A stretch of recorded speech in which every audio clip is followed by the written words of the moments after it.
ಇದು ಬಂದು ಬೇರೆ ಇದೆ ಅಂತ ಆರೋಪ ಆರೋಪ ಮಾಡ್ತಾ ಇದ್ದಾರೆ. ಜಾತಿ ಅಂತ ಮೂಲ ಪ್ರತಿ ಸಿಎಂ ಅವ್ರ ಮನೆಯಲ್ಲಿ ಇದೆ, ಇದು ಬೇರೆ ಇದೆ ಅಂತೇಳಿ ಆರೋಪ ಆರೋಪ ಮಾಡ್ತಾ ಇದ್ದಾರೆ. ಅಶೋಕ ಯಾವತ್ತು ಸತಿ ಹೇಳಿದಾನೆ? ಅವರು ಸುಳ್ಳೇ ಹೇಳೋದು. ಮೂಲ ಪ್ರತಿ ನಮ್ಮ ಹತ್ರ ಇರಕ್ಕೆ ಯಾಕೆ ಸಾಧ್ಯ ಆಗುತ್ತೆ? ಮೊನ್ನೆ ಕ್ಯಾಬಿನೆಟ್ ಮೀಟಿಂಗ್ ನಲ್ಲೇನೆ ಇಲ್ಲಿ ಊಹೆ ಮೇಲೆ ಮಾಹಿತಿನ ನನ್ಗೆ ಯಾವ ಪತ್ರನೂ ಬರ್ದಿಲ್ಲ ರಾಹುಲ್ ಗಾಂಧಿ. ಆದ್ರೆ ರಾಹುಲ್ ಗಾಂಧಿ ಅವ್ರ ಜೊತೆ ಚರ್ಚೆ ಮಾಡಿದ್ದೀನಿ, ಪತ್ರ ಬರ್ದಿಲ್ಲ.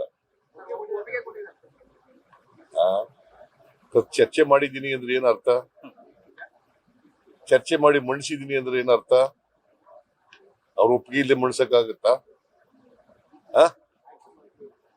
ಮತ್ತೆ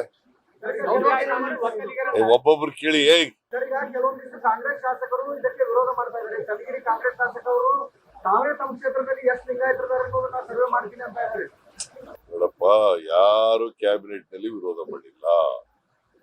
ಕ್ಯಾಬಿನೆಟ್ ನಲ್ಲಿ ಜೋರಾಗಿ ಯಾರು ಮಾತಾಡಿಲ್ಲ, ದೊಡ್ಡ ಗಂಟಲಿನಲ್ಲಿ ಮಾತಾಡಿಲ್ಲ. ಗೊತ್ತಾಯ್ತಾ? ನಾನೇನ್ ಹೇಳಿದ್ದೀನಿ, ನಿಮ್ಮ ಅಭಿಪ್ರಾಯಗಳನ್ನ ಹೇಳಿ ಅಂತ ಹೇಳಿದ್ದೀನಿ. ಅವ್ರ ಅಭಿಪ್ರಾಯಗಳು ಕೊಟ್ಟ ಮೇಲೆ ವಿಲ್ ಟೇಕ್ ಎ ಡಿಸಿಷನ್. ಮೊನ್ನೆ ಕ್ಯಾಬಿನೆಟ್ ನಲ್ಲಿ ಏನು ಡಿಸಿಷನ್ ಆಗಿಲ್ಲ. ಅವ್ರ ಅಭಿಪ್ರಾಯಗಳನ್ನೆಲ್ಲ ಓದ್ಕೊಂಡು ಬಂದು ಅಭಿಪ್ರಾಯ ಕೊಡಿ ಅಂತ ಹೇಳಿದ್ದೀನಿ.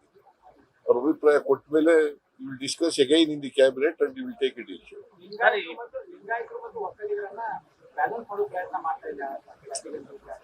ಯಾವ ಜಾತಿಗೂ ಅನ್ಯಾಯ ಆಗಬಾರ್ದು ಅನ್ನೋದು ನಮ್ದು.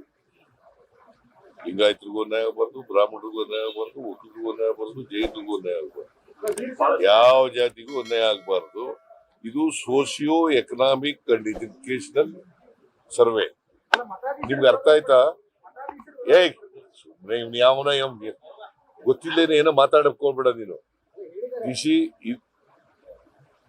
ಸೋಸಿಯೋ ಎಕನಾಮಿಕ್ ಎಜುಕೇಶನಲ್ ಸರ್ವೆ. ಈಗ ಇವು ಸ್ವಾತಂತ್ರ್ಯ ಬಂದು 75 ವರ್ಷ, ಸಂವಿಧಾನ ಜಾರಿಯಾಗಿ 75 ವರ್ಷ ಆಯ್ತು. 75 ವರ್ಷದಲ್ಲೂ ಬಡವನಾಗೆ ಇರ್ಬೇಕಾ? ಸಮಾನತೆ ಬರ್ಬೇಕಲ್ಲ ಎಲ್ರಿಗೂ.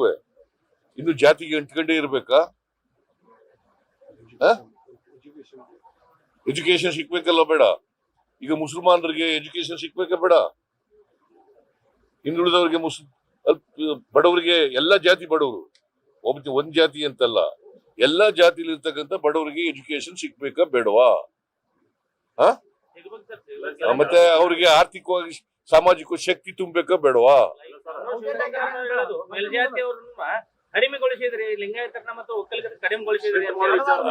ನನ್ಗೀಗ ನಾನು ಮೆರಿಟ್ ಮೇಲೆ ಮಾತಾಡಕ್ ಹೋಗಲ್ಲ. ನೆಕ್ಸ್ಟ್ ಕ್ಯಾಬಿನೆಟ್ ನಲ್ಲಿ ಮಾತಾಡ್ತೀನಿ.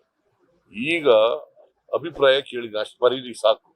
ಅಭಿಪ್ರಾಯ ಕೇಳಿದ್ದೀನಿ, ಯಾರ್ದು ವಿರೋಧ ಇಲ್ಲ, ಯಾರು ಒಬ್ರಿಗೊಬ್ರಿಗೆ ಮಾತಾಡಿಲ್ಲ. ಅಷ್ಟು